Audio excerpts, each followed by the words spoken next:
बिस्मिल्लाहिर्रहमानिर्रहीम। अल्लाहुम्मा इन्नी अस्अलुका इल्मन नाफ़िअ। अस्सलामु अलैकुम टू ऑल ऑफ यू।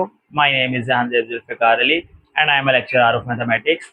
जैसा कि बेटा आप लोग जानते हैं कि हमने 9th क्लास की लेक्चर सीरीज़ का आगाज़ किया था, तो उसी लेक्चर सीरीज़ के अंदर आज हम लोग एक्सरसाइज 1.3 स्टार्ट करेंगे। 1.3 में तकरीबन 9 क्वेश्चंस हैं और वो सारे के सारे स्टेटमेंट वाले क्वेश्चन हैं। तो कोशिश करेंगे इसको वन बाय वन सॉल्व करें और जितने इजी वे में हो सकेगा उतने इजी वे में सॉल्व करेंगे ताकि आप स्टूडेंट्स को ये सारे क्वेश्चन इजीली समझ आ सके। तो हम लोग चलते हैं अपने क्वेश्चन नंबर 1 पर। मैंने क्वेश्चन नंबर 1 की स्टेटमेंट मेंशन किया है। क्वेश्चन नंबर 1 में उसने कहा हुआ है the sum of 3 consecutive integers is 42।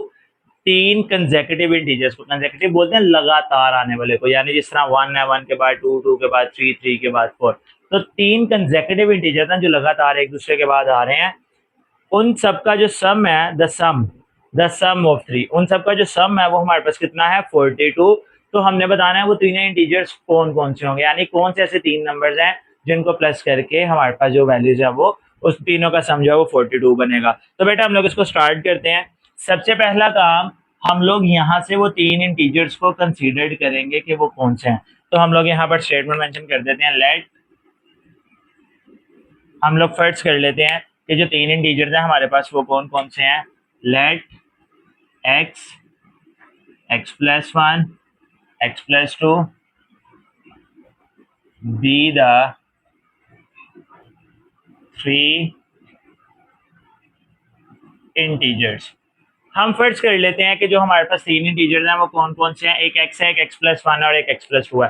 अब हमें कैसे पता चलेगा, हमें यही कंसिडर करने हैं। तो बेटा कंसेक्यूटिव का मतलब है एक एक नंबर उसके अंदर प्लस करते रहो। वन है, वन में वन प्लस किया, टू, टू में वन प्लस किया, थ्री। तो यहाँ पर कंसेक्यूटिव नंबर में एक एक नंबर ऐड करवा दिया, यानी पहला एक्स था तो फिर एक्स प्लस वन, फिर एक्स प्लस टू, फिर x plus three, x plus four. इसी तरह अगर आप लोग एक्स से स्टार्ट नहीं करना चाह रहे, आप लोग को कह रहे हैं कि सर अगर हम लोग एक्स प्लस टू नंबर लेते हैं तो बेटा no issue, x plus two, x plus three, x plus four, इस तरह आप लोग तीन नंबर जो है वो कंसेक्यूटिव ले सकते हैं। ये मैंने वैसे ही आपको जस्ट बताया है कि आप लोग नंबर का सीक्वेंस जिस तरह मर्जी यूज करें। अब उसने हमें एक कंडीशन दी हुई है तो हम लोग यहाँ पर मेंशन करते हैं according to condition.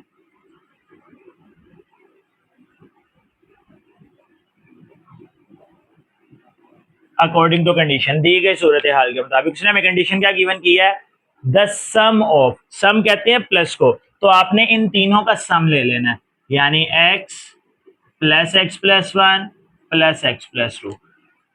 Consecutive integer is, बेटा स्टेटमेंट्स के अंदर इज यहां पर भी आता है, उसका मतलब होता है इक्वल। तो ये इक्वल है, किसके इक्वल है, 42 के। ये उसने क्वेश्चन में लिखा हुआ है इज 42, वो 42 के इक्वल होगा। अब इसको सोल्व करके एक्स का आंसर निकाल दें। यहाँ पर एक्स हमारे पास तीन दफा लिखा हुआ है, तो जब इनको प्लस करेंगे तो 3x, 2 में 1 प्लस होगा 3 इक्वल्स टू 42। 3 प्लस का इक्वल के दूसरी तरफ जाएगा तो माइनस हो जाएगा, 42 माइनस 3। 42 में से जब हम 3 माइनस करेंगे तो ये हमारे पास बन जाएगा 3x equals to 39। 3 multiply equal के दूसरी तरफ जाएगा डिवाइड, इन दोनों की कटिंग करेंगे तो हमारे पास आंसर बन जाएगा इसका 3। अब देखो बेटा ये तो हमारा 13, सॉरी, अब ये तो हमने निकाल लिया x का आंसर। नाउ अब हमारे पास इंटीजर्स जो थे वो कौन कौन से थे।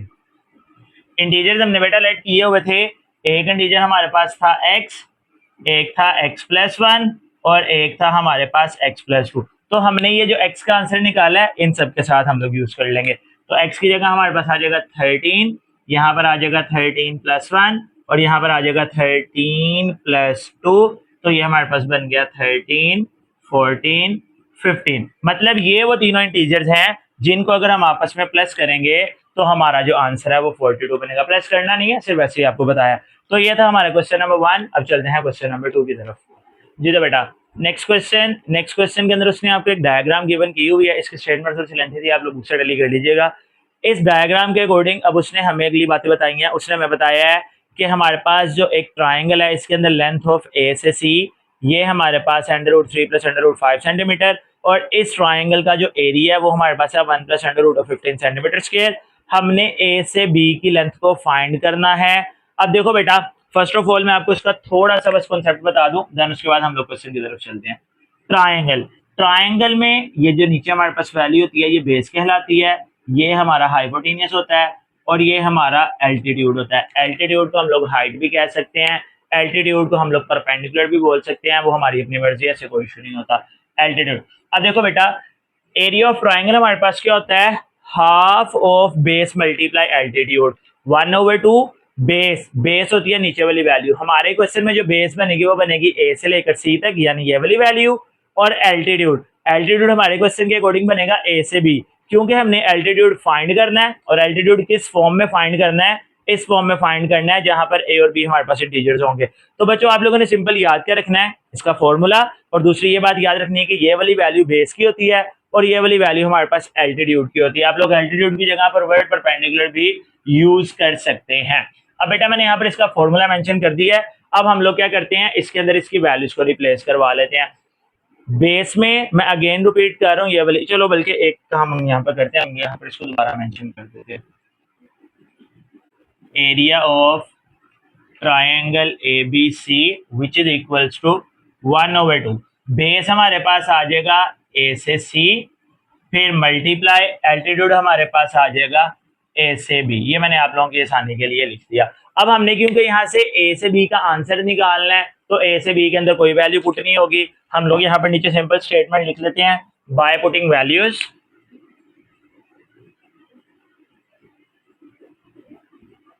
By putting values. अब हम इसके अंदर वैल्यूज को पुट करवाते हैं। सबसे पहले लिखा हुआ है एरिया ऑफ ट्राइंगल ABC, उसकी वैल्यूज ने हमें क्वेश्चन में गिवन की हुई है 1 + √15। इधर बेटा यूनिट्स वगैरह लिखने की साथ जरूरत नहीं है, यूनिट लास्ट पर लिख लेंगे। फिर 1/2 ए से सी, ए से सी की वैल्यूज ने हमें क्वेश्चन में गिवन की हुई है, जो कि हमारे पास है √3 + √5। ए से बी, क्योंकि ए से बी हमने फाइंड करना है, तो ये ए से बी जो है उसको हम लास्ट तक एज इट इज लिखेंगे। 2 डिवाइड है, दूसरी तरफ आएगा तो मल्टीप्लाई हो जाएगा, 2 × 1 + √15 which is equals to √3 + √5 into a से बी। इसको मल्टीप्लाई करवा लें, 2 × 1 = 2 और 2 √15 के साथ मल्टीप्लाई होगा तो 2 √15 आ जाएगा। ये वैल्यू यहाँ मल्टीप्लाई हो रही है, इक्वल तो दूसरी तरफ आएगी तो डिवाइड हो जाएगी, तो डिनोमिनेटर में हमारे पास आ जाएगा √3 + √5 इक्वल टू ए से बी। अब बेटा हम लोगों ने इसको करना है रैशनलाइज, तो यहाँ पर मेंशन कर देते हैं by rationalisation, by rationalisation. Rationalisation करने से पहले मैं ए बी को बेटा स्टार्ट में लिख रहा हूँ, क्योंकि हम लोग इन वैल्यूज को अरेंज करने लगे हैं। ए से बी पहले आ गया, अब ये value as it is 2 × 2 √15 over √3 + √5 multiply by √3 - √5 divided by √3 - √5। अब बच्चों हमने यहाँ पर करनी है पहले मल्टीप्लीकेशन, तो पहले मल्टीप्लीकेशन कर लेते हैं। मल्टीप्लीकेशन आई होप सो आप लोगों को याद होगी, मैं आपको दोबारा रिमाइंड करवा देता हूँ। पहले इस 2 को दोनों के साथ मल्टीप्लाई, फिर 2 × √15 इन दोनों के साथ मल्टीप्लाई होगा। स्क्वायर रूट के अंदर वाली वैल्यू स्क्वायर रूट के अंदर वाली के साथ मल्टीप्लाई हो जाएगी, जो स्क्वायर रूट के अंदर वैल्यू नहीं होगी उसको हम एज इट इज बाहर लिख देंगे। अब ये देखो, ये 2 है, ये √3 है, ये दोनों मल्टीप्लाई नहीं हो सकते, इसको हम ऐसे लिख देंगे 2 √3। फिर ये 2 है, ये √5 है, ये भी आपस में मल्टीप्लाई नहीं हो सकते, तो ये ऐसे ही आ जाएगा 2 और √5। अब इसकी बारी, इस 2 √15 ने 3 के साथ मल्टीप्लाई होना, 2 तो ऐसे ही आ जाएगा, 15 भी स्क्वायर रूट में है, 3 भी स्क्वायर रूट में है, ये दोनों मल्टीप्लाई हो जाएंगे, 15 3 = 45। सेम इसी तरह प्लस माइनस माइनस, अब 2 तो हमारे पास ऐसे ही रहेगा, 15 5 के साथ मल्टीप्लाई होगा तो ये हमारे पास क्या बन जाएगा 75। डिनोमिनेटर में बेटा फॉर्मूला बनता है जब भी रैशनलाइज करते हैं, वो फॉर्मूला हमारे पास क्या होता है, फर्स्ट वैल्यू का स्क्वायर और माइनस सेकंड वैल्यू का स्क्वायर। जी तो बच्चों अब इसको मजीद यहां से सिंप्लीफाई करते हैं, देखते हैं हमारे पास क्या क्या वैल्यूज बचेंगी। जी तो ए से बी हमारा इक्वल हो जाएगा 2 √3 एज इट इज, -2 √5 भी एज इट इज आ जाएगा। अब इसके बाद 45, बेटा 45 का देखें करते हैं एलसीएम, आप लोग इसको कैलकुलेटर पर भी सॉल्व कर सकते हैं, पॉइंट्स में आंसर नहीं लिखना।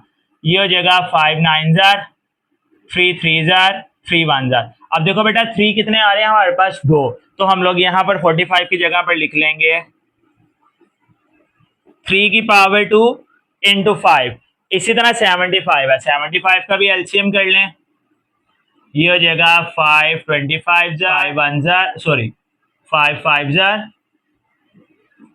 ये 5 15 है बेटा सॉरी 5 15 जार 5 3 जार और फिर उसके बाद 3 1 जार, 2 5 और एक 3 आ रहे हैं तो ये हमारे पास हो जाएगा यहाँ पर 5 की पावर 2 इंटू 3 ओवर डिनोमिनेटर में हमारे पास आ जाएगा 3 माइनस 5, दोनों के स्क्वायर कैंसिल हो जाएंगे। बेटा मैं एक दफा दोबारा रिपीट करता हूँ, थोड़ा सा कंजेस्टेड हो गया यहाँ पर।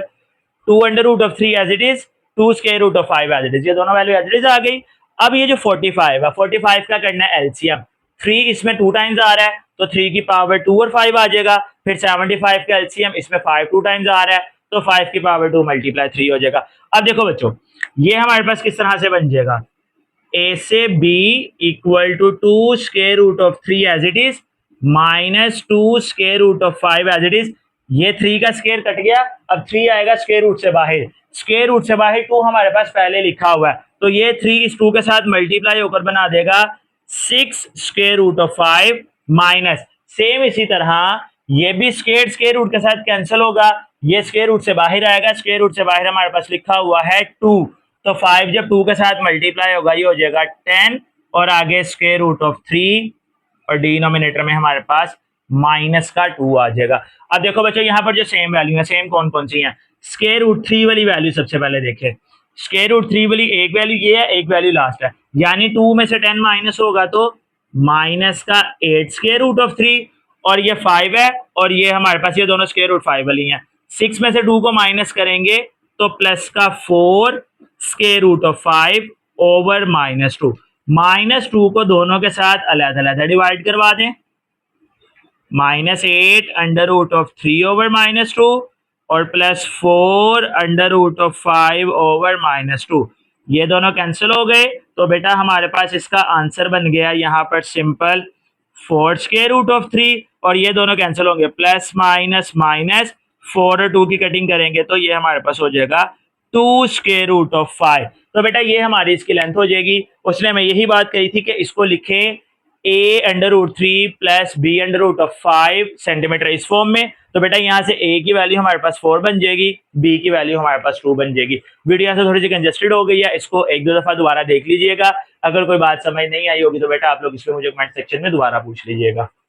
Next question number 3, question number 3 भी बेटा क्वेश्चन नंबर 2 की तरह ही है, बस इसके अंदर डिफरेंस थोड़ा सा ये है कि उसने हमें जो शेप है वो चेंज कर दिया, इसके अंदर उसने रेक्टेंगल यूज किया हुआ है। बेटा उसने रेक्टेंगल के लिए जो क्वेश्चन में वर्ड यूज किया दोनों का लेंथ यूज किया है, लेकिन मैंने यहाँ पर एक लेंथ और एक विड्थ का नाम यूज किया बिकॉज रेक्टेंगल का फॉर्मूला जो होता है एरिया ऑफ रेक्टेंगल का वो हमारे पास होता है length into width, length into length जो है वो एरिया ऑफ स्क्वायर का फॉर्मूला होता है। सो दैट्स व्हाई मैंने दोनों लेंथ को डिफरेंस करने के लिए फर्स्ट वाले को कहते हैं लेंथ ऑफ रेक्टेंगल, ये भी क्वेश्चन में गिवन है, दूसरे को विड्थ ऑफ रेक्टेंगल का नाम दे दिया, ये भी क्वेश्चन में गिवन है।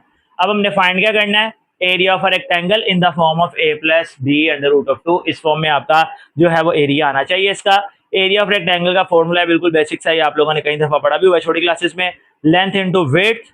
तो अब हम लोग इसके अंदर वैल्यूज को रिप्लेस करवाते हैं, एरिया की जगह बेटा मैं सिर्फ a का वर्ड यूज करूँ, area of rectangle a equal length, length उसने हमें गिवन की हुई है 2 प्लस रूट ऑफ 18 और विड्थ उसने हमें गिवन की हुई है 5 माइनस 4 रूट ऑफ 2। तो अब बेटा यहाँ पर आप लोगों की अपनी मर्जी है, चाहे पहले मल्टीप्लाई कर लो बाद में इसको रैशनलाइज कर लो, मैं इसको पहले रैशनलाइज करवा के उसके बाद मल्टीप्लाई करवाऊंगा।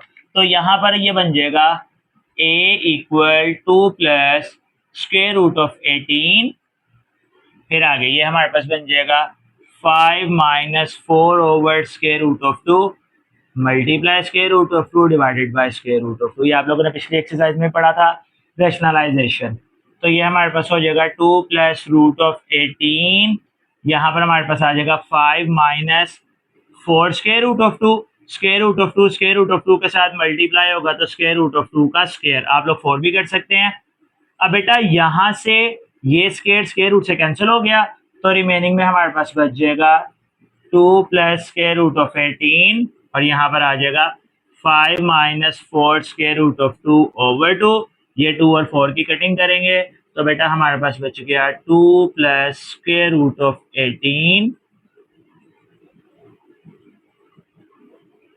और लास्ट पर हमारे पास आ गया 5 minus two square root of 2। तो बेटा ये इसकी हमने कर ली सिंप्लीफिकेशन। अब आगे जस्ट आप इसको मल्टीप्लाई करेंगे और जिसका स्क्वायर रूट सोल्व होता होगा उसको सोल्व करेंगे, वो हमारा आंसर बन जाएगा। अब मल्टीप्लीकेशन किस तरह करनी है फिर सुन लें। पहले इस 2 को दोनों के साथ मल्टीप्लाई करना है। पहले 2 होगा 5 के साथ, 2 5 10, फिर 2 मल्टीप्लाई होगा यहाँ पर, क्योंकि अंदर तो मल्टीप्लाई नहीं हो सकता, बाहर वाले 2 के साथ मल्टीप्लाई होगा, तो ये आ जाएगा 4 स्क्वायर रूट ऑफ 2। अब 18 की बारी, 18 पहले 5 के साथ मल्टीप्लाई होगा तो 5 रूट ऑफ 18, फिर यही 18 आगे मल्टीप्लाई होगा, बाहर वाले 2 के साथ तो नहीं हो सकता, लेकिन ये जब अंदर वाले 2 के साथ मल्टीप्लाई होगा तो 18 2 36 हो जाएगा।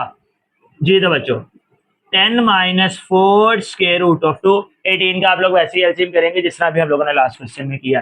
तो बेटा 18 का एलसीएम हमारे पास हो जाएगा 3 की पावर 2 मल्टीप्लाई बाय 2, और 36 किसका स्क्वायर होता है 6 का। अब ये 3 की पावर 2 स्क्वायर रूट से कटेगी, 3 बाहर जाएगा, बाहर हमारे पास ऑलरेडी एक वैल्यू लिखी हुई है जो कि हमारे पास है 5, तो ये आ जाएगा a equals to 10 minus 4 square root of 2 plus ये 3 जब बाहर जाएगा, बाहर 5 है, तो ये टोटल बन जाएगा 15 square root of 2 as it is, और 2 6 12। अब यहाँ पर बच्चों दो नंबर हमारे पास ऐसे जिनके साथ कोई स्क्वायर रूट वाली वैल्यू नहीं है, तो 5 और 12 ये दोनों माइनस होंगे तो माइनस का 2, ये दोनों स्क्वायर रूट वाली वैल्यू है, 15 में से 4 माइनस करेंगे तो 11 स्क्वायर रूट ऑफ 2 आ जाएगा। तो बेटा यही हमारा इसका आंसर बन जाएगा एरिया ऑफ रेक्टेंगल का, जो कि हमने लिखना था a प्लस बी। मैं वैसे ही आपको यहाँ पर सिंपल बताता हूँ। Now a plus b square root of 2 which is equals to -2 plus 11 square root of 2। तो यहाँ से a का आंसर हमारे पास 2 हो जाएगा और b का आंसर 11 हो जाएगा। एनीवेज हमने सिर्फ एरिया फाइंड करना था, ये उसका एरिया हो जाएगा। ये था हमारा second question. Next question, question number 4। Question number 4 बिल्कुल सिंपल सा क्वेश्चन है। तो बेटा इसके अंदर उसने स्टेटमेंट में कहा है फाइंड 2 नंबर्स, हमने वो दो नंबर्स फाइंड करने हैं जिनका सम, बेटा सम का मतलब होता है प्लस करना, एंड देयर डिफरेंस, डिफरेंस का मतलब होता है माइनस। यानी ऐसे दो नंबर्स जिनको प्लस करें तो 68 आए और माइनस करें तो हमारे पास क्या आए 22 आए। तो हम लोग सबसे पहला काम क्या करते हैं, यहाँ पर दो नंबर्स को लेट कर लेते हैं। नंबर्स हम लोग कौन कौन से बनाते हैं, हम लोग लिख लेते हैं let x and y be the numbers. हम लोग लेट कर लेते हैं कि जो हमारे नंबर्स हैं वो x और y हैं। अब उसने हमें कंडीशन गिवन की हुई, हम लोग यहाँ पर मेंशन कर लेते हैं according to condition, according to condition या अकॉर्डिंग टू गिवन कंडीशन, जो मर्जी लिख लें। According to condition find two numbers whose sum is 68। इन दोनों का सम जो है, सम प्लस को कहते हैं, तो हमने यहाँ पर लिखा हुआ है x और y दो नंबर्स हैं, इन दोनों का सम जो है वो कितना है 68, and difference is 22। Difference minus को कहते हैं, तो इनका जो डिफरेंस हो जाएगा वो हो जाएगा 22। अब बेटा हम लोग सिंपल क्या करेंगे, यहाँ पर इनको इक्वेशंस का नाम दे देंगे। ये वाली हमारे पास इक्वेशन नंबर 1 हो जाएगी, ये वाली हमारे पास इक्वेशन नंबर 2 हो जाएगी। अब बच्चों दो इक्वेशंस को सॉल्व किस तरह करते हैं मैं आपको यहाँ पर बता दूं, ध्यान से सुनिएगा। इसके अंदर आप लोगों ने दो चीजें याद रखनी है। First one coefficient, second one इसके सिंबल्स। कोफिशिएंट क्या होता है, एक्स या वाई की जो साथ वैल्यू लिखे थे, यहाँ पर इनके साथ कुछ नहीं है तो यानी 1 होगा। आप लोगों ने सबसे पहली चीज ये देखनी होती है कि किस वेरिएबल का कोफिशिएंट सेम है, यानी एक्स के साथ वाली वैल्यू दोनों में सेम है या वाई के साथ वाली दोनों में सेम है। जिसकी वैल्यू सेम होगी फिर आपने उनके साइन चेक करने हैं। अगर तो दोनों के साइन भी सेम हो, यानी दोनों प्लस हो या दोनों माइनस हो, अगर साइन सेम हो तो हम उन दोनों इक्वेशंस को आपस में करेंगे सबट्रैक्ट, और अगर साइन चेंज हो यानी एक प्लस है और एक माइनस है तब हम उनको करेंगे ऐड। पहला काम किसके साथ वाले नंबर सेम है वो देखने हैं, फिर दूसरा काम उनके साइन चेक करने हैं। अगर सेम होंगे तो सबट्रैक्ट और चेंज होंगे तो ऐड। फिलहाल यहाँ पर एक्स और वाई दोनों की ही वैल्यू सेम है, तो हम लोग ये वाला देख लेते हैं। वाई के साथ यहाँ पर भी 1 है, यहाँ पर भी 1, दोनों के साइन चेंज है। साइन चेंज हो तो इनको हम आपस में करवाते हैं ऐड, तो यहाँ पर आ जाएगा ऐड इक्वेशन 1 एंड 2। इक्वेशन 1 और 2 को आपस में करवा लें ऐड। तो बेटा इनको हम आपस में ऐड कर लेते हैं। पहली इक्वेशन हमारे पास है x plus y equal to 68, और दूसरी इक्वेशन हमारे पास है x minus y equals to 22। अब जब इनको हम ऐड करवाएंगे तो x में x प्लस हुआ, ये हो गया 2x, ये वाई वाई के साथ कैंसिल, क्योंकि एक प्लस में और एक माइनस में है, इन दोनों को हम ऐड कर लेते हैं तो ये हमारे पास हो जाएगा 8 और 2 90, 2 मल्टीप्लाई है, इक्वल के दूसरी तरफ आएगा तो डिवाइड हो जाएगा, इन दोनों को डिवाइड करेंगे तो हमारे पास आंसर आ जाएगा 45, यानी एक नंबर हमारे पास आ गया 45। अब दूसरा नंबर कितना फाइंड होगा, ये जो हमने एक्स का आंसर 45 निकाला है इसको चाहे इक्वेशन 1 में पुट करवा दें चाहे इक्वेशन 2 में पुट करवा दें, दोनों से ही आंसर निकल आएगा। तो मैं इसको इक्वेशन नंबर 1 में पुट करवा रहा हूँ। स्टेटमेंट आ जाएगी put x equals to 45 in equation number 1। Equation 1 में हम इसको पुट करते हैं। इक्वेशन 1 हमारे पास क्या है, सबसे पहले लिखा हुआ है इक्वेशन 1 में हमारे पास x, हमने x की जगह पर क्या लिखना है 45, 45 plus y equals to 68, 45 plus है, इक्वल के दूसरी तरफ जाएगा माइनस हो जाएगा, 68 में से जब हम 45 को माइनस करेंगे तो ये हमारे पास कितना बच जाएगा 23 जी। तो बेटा वो हमारे पास आंसर हो गया x का, ये वाला आंसर हमारे पास हो गया y का। ये वो दो नंबर हैं जिनको प्लस करें तो 68 आता है और माइनस करें तो 22 आता है जी। तो बेटा next question number 5। Question number 5 की स्टेटमेंट में उसने हमें सिंपल सी बात कही है कि जो टेम्परेचर है वो हमें सेल्सियस में गिवन किया गया है, हमने उसको कन्वर्ट करना है फ़ारेनहाइट के अंदर। फॉर्मूला भी उसने क्वेश्चन के अंदर ही मेंशन किया हुआ है। बेटा कोशिश कीजिएगा इसका फॉर्मूला आपको जुबानी याद हो, क्योंकि अक्सर जो ब्रैकेट वाली वैल्यूज होती हैं वो क्वेश्चन में नहीं दी जाती। बिल्कुल सिंपल सा फॉर्मूला ही आप लोग फिजिक्स केमिस्ट्री वगैरह में भी पढ़ चुके हुए हैं, फ़ारेनहाइट टू सेल्सियस या सेल्सियस टू फ़ारेनहाइट। यहाँ पर फिलहाल सेल्सियस में टेम्परेचर हमें गिवन है तो हम लोग इसको कन्वर्ट करते हैं, फॉर्मूला मेंशन्ड है बुक में, तो ये हमारे पास बन जाएगा Fahrenheit which is equals to 9/5। आगे है सी उसने हमें गिवन किया हुआ, सी का मतलब है सेल्सियस, वो हमारे पास है 48 प्लस 32। अब बस बिल्कुल सिंपल सी बात, इन दोनों को मल्टीप्लाई करके 5 पर डिवाइड करें, जो आंसर आएगा उसको और 32 को आपस में प्लस कर देंगे, ये हमारा आंसर हो जाएगा। तो इनको मल्टीप्लाई डिवाइड कर लेते हैं। सबसे पहले मल्टीप्लाई होगा 9 मल्टीप्लाई बाय 48 जो कि हमारे पास आ जाएगा 432।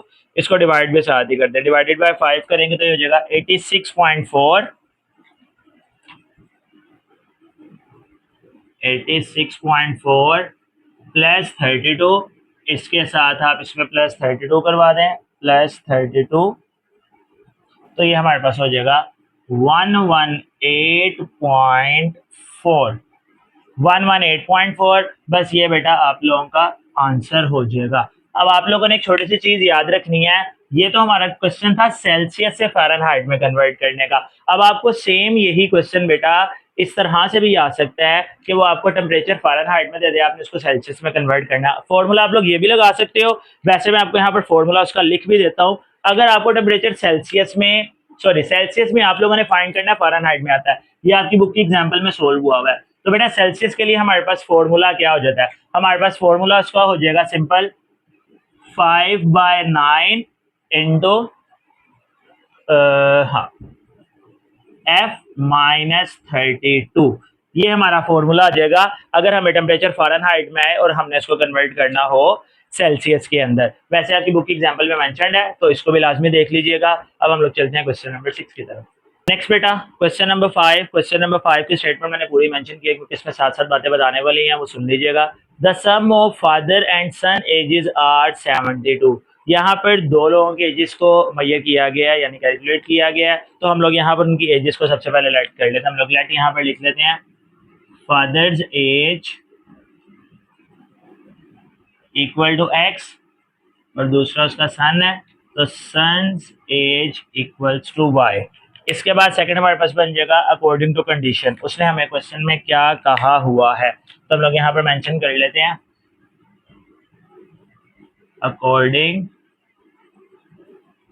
To condition.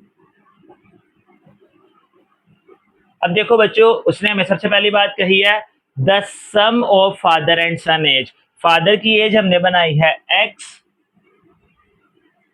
प्लस सन की एज हमने बनाई है y। इन दोनों का जो सम है वो है 72। ये उसने क्वेश्चन में ही हमें मेंशन करके दिया हुआ है तो हमने यहाँ पर लिख लिया x plus y equals to 72, यानी दोनों की एजेस का जो सम है वो हमारे पास 72 हो गया। यहाँ तक हमारा क्वेश्चन ये जो था कंप्लीट हो गया। अब अगली बात बेटा उसने कही है 6 years ago, 6 साल पहले। तो हम लोग यहाँ पर मेंशन कर देते हैं कि जो सेकंड कंडीशन है वो है हमारे पास 6 years ago, 6 साल पहले। अब बेटा उसने 6 साल पहले की आपको क्या कंडीशन दी, उसने कहा 6 साल पहले क्या था, the father's age was 2 times of the age of the son. Father की जो एज है वो 2 times थी बेटे की एज से। तो देखो बेटा इसको हम लोग पीस वाइज करते हैं। सबसे पहली बात 6 साल पहले की बात हो रही है, तो फादर की एज क्योंकि हमने एक्स बनाई हुई है, बेटे की एज क्योंकि हमने वाई बनाई हुई है। 6 साल पहले की बात हो रही है तो इन दोनों की एजेस में से हमने 6 साल निकाल लिए। एक बात हो गई। दूसरी बात father's age was 2 times of the age of the son. Father की एज जो है वो बेटे की एज से डबल है, तो यहां पर हम लोग क्या कर देंगे, इस एज को मल्टीप्लाई करवा देंगे 2 के साथ। अब अक्सर बच्चे यहाँ पर 2 जो है वो यहां पर प्लेस कर देते हैं। बेटा यहां पर प्लेस नहीं करना। क्यों नहीं करना, यहां पर ये दोनों इक्वेशंस आपस में बैलेंस्ड होनी चाहिए। बैलेंस्ड इक्वेशन का मतलब क्या है, देखो बेटा फादर की एज अगर 40 है तो बेटे की एज 20 होगी, क्योंकि 220 के साथ मल्टीप्लाई होगा दोबारा 40 बन जाएगा। बेटे की एज जाहिर सी बात है वो कम ही होगी ना, बेटे की एज को डबल करेंगे तो वो फादर की एज के इक्वल बनेगी। तो ये बात उसने मेरे क्वेश्चन में कही हुई है। तो आप लोगों ने बस ये याद रखना है कि जो 2 है वो आपने लाजमी सन की एज के साथ लगाना है। अब यहां से हम लोग इसकी इक्वेशन बनाते हैं, वो क्या बन जाएगी, x minus 6 equal to 2y minus 12। इस 2 को मल्टीप्लाई करवा देंगे तो दोनों के साथ एक्स वाई वाली वैल्यू एक तरफ कर लें, 2y इक्वल के दूसरी तरफ आएगा माइनस, ये 6 इक्वल के राइट साइड पर लेकर आएंगे हम तो ये प्लस हो जाएगा। तो यहां से हमारे पास इक्वेशन बन गई x minus 2y equals to minus का 6। Here is your second equation. बेटा 2 इक्वेशन आ गई। अब आगे आपको पता ही है, मैंने भी आपको लास्ट क्वेश्चन में भी बताया है कि यहाँ पर हम लोग अभी पिछले क्वेश्चन में बात हुई थी कि इक्वेशन को ऐड या सब्ट्रैक्ट कब करवाते हैं। अब देखो बेटा यहाँ पर x के साथ 1 है, यहाँ पर भी 1 है, y के साथ 1 है लेकिन यहाँ पर 2 है, तो y वाली वैल्यू सेम नहीं है, x वाली सेम है। अब x वाली वैल्यू के साइन चेक करने हैं, यहाँ पर भी प्लस है यहाँ पर भी प्लस है। जब दोनों साइन सेम हो तो हम इनको करवाते हैं सब्ट्रैक्ट। तो मेंशन कर देते हैं सब्ट्रैक्ट इक्वेशन 1 एंड 2। इन दोनों इक्वेशंस को बेटा हम लोग करवाते हैं सब्ट्रैक्ट। तो कर देते हैं सब्ट्रैक्ट। पहले इक्वेशन आ गई हमारे पास x plus y equals to 72, then उसके बाद आ गई x minus 2y equals to minus का 6। बेटा सब्ट्रैक्ट जब भी करते हैं साइन नीचे वाली वैल्यूज के सबके चेंज हो जाते हैं, ये x और x कैंसिल हो गया। अब ये प्लस है तो ये भी प्लस है, 2y में y प्लस करेंगे तो 3y, क्योंकि इसके साथ 1 है, 1 प्लस 2 3 हो जाएगा। 72 में 6 प्लस करेंगे तो 78 हो जाएगा। 3 मल्टीप्लाई हो रहा है, इक्वल का दूसरी तरफ आएगा डिवाइड, तो y इक्वल टू 78/3। इन दोनों की कटिंग कर लें, 3 2 6 और 3 6 18। ये हमारे पास आ गई सन की एज यानी बेटे की एज, क्योंकि हमने इसको वायलेट किया हुआ था। अब दूसरी बात हम यहाँ से फादर की एज भी निकाल लेते हैं। वैसे क्वेश्चन की रिक्वायरमेंट नहीं है फादर एज, लेकिन क्योंकि हम इसको सिंप्लीफाई कर रहे हैं वो भी निकाल लेते हैं। ये जो y का आंसर आया चाहे इक्वेशन 1 में लगाओ चाहे इक्वेशन 2 में लगाओ, तो मैं इसको इक्वेशन 1 में ही पुट करवा रहा हूं। यहां पर हम लोग स्टेटमेंट मेंशन कर देते हैं simple, put y equal to 26 in equation number 1। Equation 1 में हम लोग 26 को पुट करवाते हैं, तो ये हमारे पास हो जाएगा x प्लस 26 इक्वल्स टू 72। ये वहां जाएगा तो माइनस हो जाएगा, 72 माइनस 26, 72 में से 26 माइनस करेंगे हमारे पास बच जाएगा 6 और 4 46। ये आ गई फादर की एज। लेकिन बेटा क्योंकि हमने ये बताना है कि 6 साल पहले बेटे की एज कितनी थी, तो हम यहां पर दोबारा मेंशन करेंगे 6 years ago,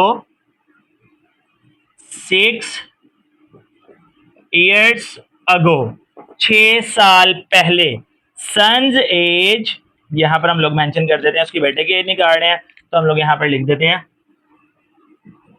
सन्स एज। बेटा क्योंकि हमने सन्स एज को लेट किया हुआ था y, तो y का आंसर हमारे पास क्या आया 26। 26 तो अभी आया ना, हम 6 साल पहले की बात कर रहे हैं तो उसकी एज में से 6 साल को माइनस कर देंगे, 26 में से 6 माइनस होंगे तो कितना बच गया 20 years। यानी 6 साल पहले फादर की एज, अगर इसमें से भी 6 साल निकालें तो वो 40 बचेगा। तो 6 साल पहले फादर की एज 40 थी और बेटे की एज क्योंकि उससे डबल थी, सॉरी बेटे की एज 20 थी, फादर की एज क्योंकि उससे डबल थी, तो वो 40 हो जाएगी। ये था हमारा क्वेश्चन। क्योंकि बेटा उसने फादर की एज को नहीं पूछा हुआ, तो हमने इसलिए सिर्फ सन्स एज को 6 ईयर्स अगो फाइंड किया है। Next question, question number 7। पिछला क्वेश्चन क्वेश्चन नंबर 6 था, उसकी नंबरिंग बाय मिस्टेक गलत हो गई थी। एनीवेज क्वेश्चन नंबर 7 के अंदर बेटा स्टेटमेंट है, मिरहा कोई एक शख्स जिसने एक टॉय खरीदा है, बॉट अ टॉय। खरीदने को बेटा हम लोग कॉस्ट बोलते हैं कि उसकी कॉस्ट प्राइस क्या आई होगी उसको खरीदने पर। उसको खरीदा उसने 1500 रुपए का, एंड सेल्स फॉर, और उसको बेच दिया, तो उसकी सेलिंग प्राइस हमारे पास आ गई 1520। अब हमने उसका प्रॉफिट फाइंड करना है, लेकिन प्रॉफिट फाइंड करना है परसेंटेज में। तो बेटा प्रॉफिट परसेंटेज का फॉर्मूला होता है profit divided by cost price multiply by 100। अब देखो बेटा प्रॉफिट परसेंटेज निकालने के लिए हमें दो चीजें चाहिए, एक प्रॉफिट और एक कॉस्ट प्राइस, मतलब उसको कितना प्रॉफिट हुआ जिसकी हमने परसेंटेज निकालनी है। तो बेटा हम लोग सबसे पहले सिंपल इसका प्रॉफिट निकालेंगे। तो प्रॉफिट का फॉर्मूला क्या होगा, जस्ट प्रॉफिट की बात कर रहा हूँ, प्रॉफिट परसेंटेज की नहीं। बेटा प्रॉफिट का फॉर्मूला हमारे पास सिंपल होता है, सेलिंग प्राइस में से माइनस करवा दें कॉस्ट प्राइस, यानी जितने की उसने चीज बेची है, जितने की खरीदी है, दोनों को माइनस कर दें, हमें पता चल जाएगा उसको प्रॉफिट कितना हुआ है। तो प्रॉफिट हमारे पास किस तरह आ जाएगा, प्रॉफिट इक्वल सेलिंग प्राइस हमारे पास है 1520 रुपीज माइनस कॉस्ट प्राइस हमारे पास है 1500। दोनों को माइनस करेंगे तो हमें पता चलेगा उसको जो प्रॉफिट हुआ है वो हुआ है 20 रुपीज का। अब क्योंकि हम लोगों ने प्रॉफिट परसेंटेज फाइंड करनी है, तो हम लोग यहाँ पर प्रॉफिट परसेंटेज के फॉर्मूले के अंदर इसकी वैल्यूज को रिप्लेस करवा देते हैं। प्रॉफिट परसेंटेज का बेटा हमने फॉर्मूला लिखा हुआ था यहाँ पर, पहले मैं सिर्फ मेंशन कर देता हूँ, प्रॉफिट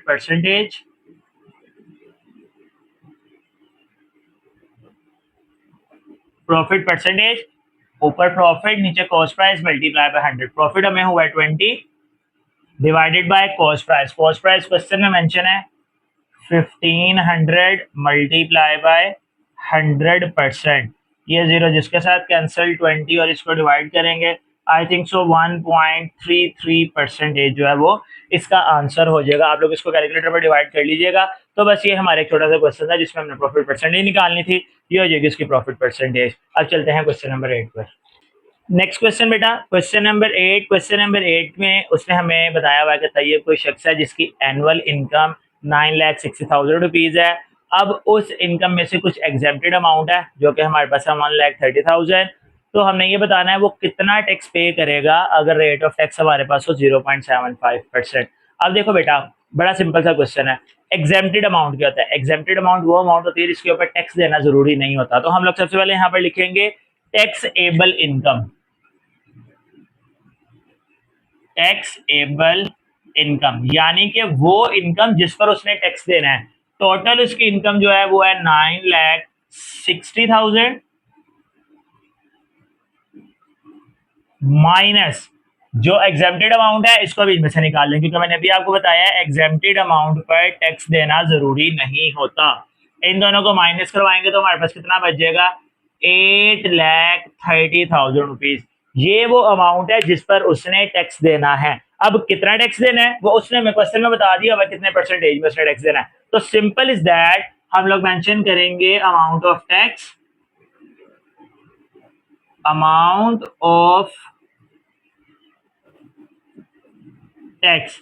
अमाउंट ऑफ टैक्स किस तरह से निकलेगी, जितना टैक्सेबल इनकम है इसको और परसेंटेज को आपस में मल्टीप्लाई करवा दें, यानी कि 8 लाख, सॉरी ये 830 है, 8,30,000 rupees multiply by 0.75%।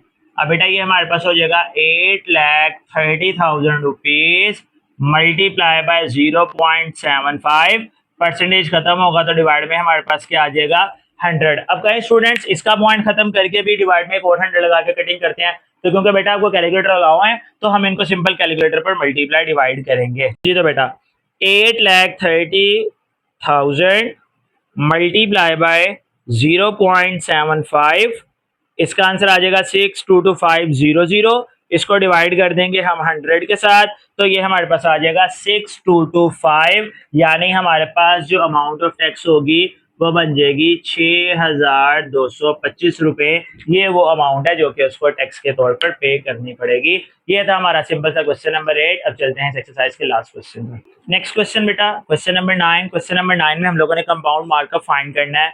Compound markup find करने के लिए फर्स्ट ऑफ ऑल उसने हमें प्रिंसिपल अमाउंट टाइम और रेट गिवन किया हुआ है। मार्कअप सबसे पहले होता क्या, मार्कअप एक किस्म का बेटा सूद होता है कि आपको एक स्पेसिफिक अमाउंट गिवन की जा रही है, आपने उस टाइम के बाद उस अमाउंट के ऊपर जो हमें पैसे देने हैं वो हमारे पास मार्कअप कहलाता है। सपोज आप लोग बैंक से कोई कर्जा लेते हैं 50,000 का, वो आपको कहता है जब आप रिटर्न करेंगे आप 50 की जगह 55,000 रिटर्न करेंगे, तो वो जो 5,000 हम ऊपर वाला पैसे एक्स्ट्रा पे करते हैं उनको हम लोग एक्चुअल में मार्कअप बोलते हैं। एनीवेज हमारा क्वेश्चन है प्रिंसिपल अमाउंट वो अमाउंट होती है सबसे पहले गिवन की जाती है, यानी जो बैंक अगर आपको 50,000 रुपीज दे रहा है, this is amount of principal.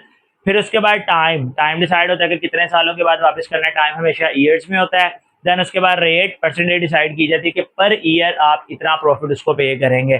तो हमने कंपाउंड मार्कअप फाइंड करना है। कंपाउंड मार्कअप का बेटा फॉर्मूला क्या होता है, amount minus principal. First of all हम यहाँ से सिंपल अमाउंट निकालते हैं। अमाउंट निकालने के लिए बेटा इसका सिंपल सा एक फॉर्मूला होता है, वो हमारे पास क्या होता है, amount equal to principal multiply by 1 minus rate raise to the power T.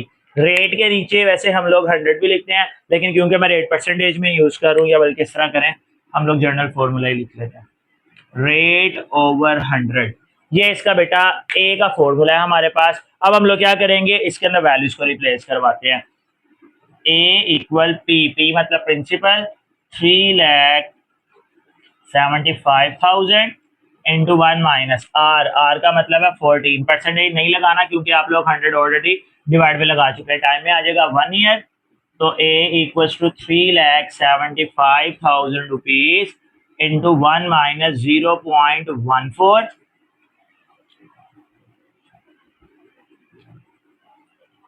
यहाँ पर सॉरी 1 नहीं माइनस नहीं प्लस आता है।